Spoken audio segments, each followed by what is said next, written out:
never by His love from above.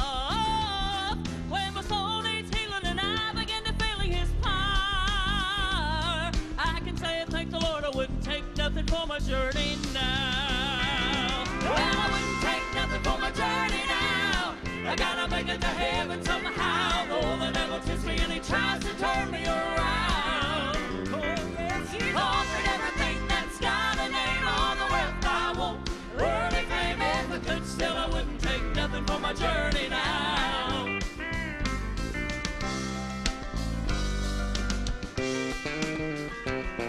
I started out traveling for the Lord many years ago. I met a lot of heartache, met a lot of grief and woe. And when I would stumble, then I would humble down. And there I would say I wouldn't take nothing for my journey now. Well, I wouldn't take nothing for my journey now. I gotta make it to heaven somehow. Though the devil tempts me and he tries to turn me around.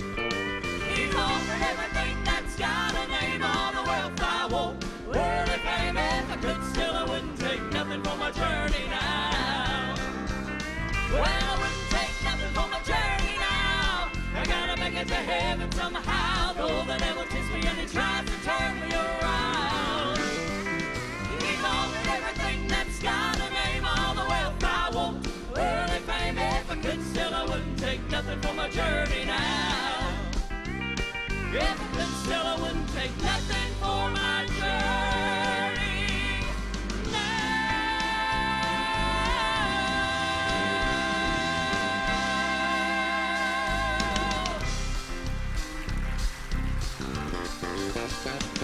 Well, I wouldn't take nothing for my journey now. I gotta make it to heaven somehow. Though the devil tempts me and he tries to turn me around.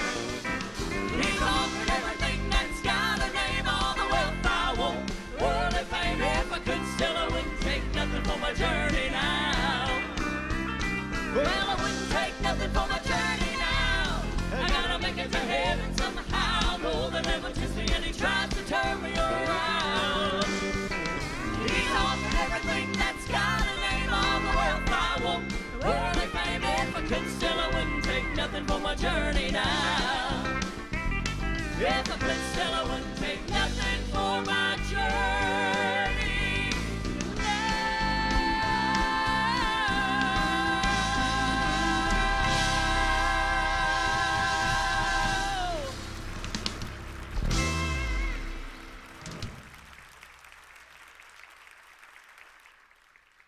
You know, I'm thankful to be on the journey toward heaven. The Lord saved me when I was a little 9-year-old boy, put me on a journey that night that I've never regretted. Not to say there's not been a lot of bumps in the road. Sometimes the mountains look too high, the valleys look too wide, but I still wouldn't take nothing for my journey now. I'm glad to be saved.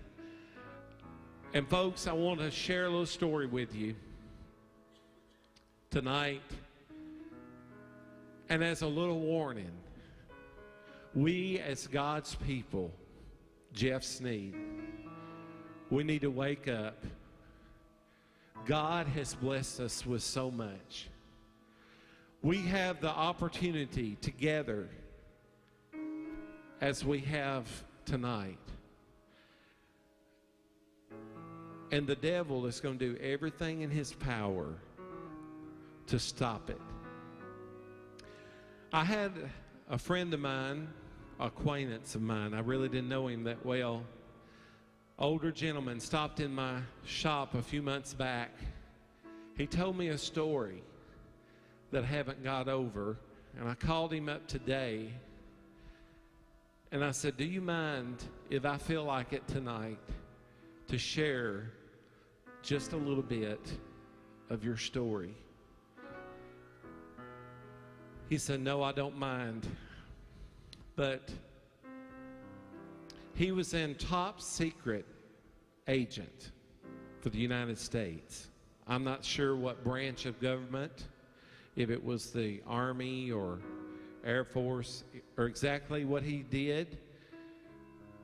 He said he was gone away from home many months at a time. His wife had no idea what part of the world that he was in. And he would go into Saudi Arabia. The Middle East was where he went most of the time. His missions were so top secret that there would be times, he said, that I would go in with a briefcase, handcuffed to my arm. He said once he landed right in Saudi Arabia. They taxied him for an hour or so. And he said, I had 4 guards. They let me out. I went into this block building. Nothing, said an automatic door open, nothing but a light and a speaker. And they said, uncuff and leave your briefcase. And then they said, leave. He had no idea what he left. When he come out, everyone was gone. And he said, as I went over there, the one thing they told me, I could take no religious material, no Bibles. And he said, I sit down with kings. He said, just a very few years ago did they release me as being a top agent because it was secret all these years. He said, I sat down with 3 or 4 kings. They treated me with royalty. But I could not take a Bible. He said, at my hotel, now I want you to listen close. He said, in my compartment, there was a hidden compartment in my briefcase. And he said, I packed a Bible and a small testament. And he said, when I first went, I just packed it around the hotel, but I wanted to go sit in the lobby and read it. He said, people began to follow me, began to watch me. And he said, my captain contacted me and said, you've got to stop. You've got to put it away. And he said, one day I sat in the lobby, I opened my briefcase, and my ink pen fell into that compartment. And I had to unlock it where my Bible was. He said, there was no one around that I knew of. And he said, as I was sitting there, this hand come across my shoulder into my briefcase. He said, I slammed it shut immediately. I intended on breaking their arm. And he said, I looked up, and this Filipino that was basically a slave to them there said, I just wanted to touch the Word of God. Can you imagine? I was sharing this with my buddy earlier. We are so blessed. He said, I have one. If you will follow me to my room at 9 o'clock and don't say a word, because they'll probably kill you. So he said at 9 o'clock, I cracked my door and said, here he came. And he said, I handed him that Bible, and he stood there and cried. And he said, I will tear this out page by page and pass it to my friends and to my family. Oh, we forgot to love the Word of God like that.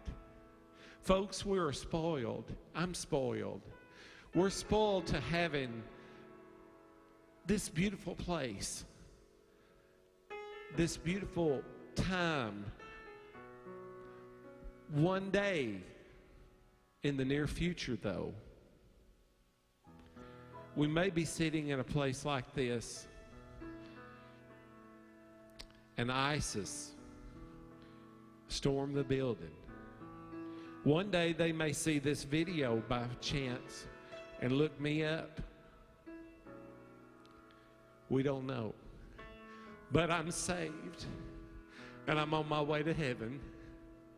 And I'm glad I'm on my way to heaven. And I'm glad I live where I live. I'm glad for the friends and family that I have.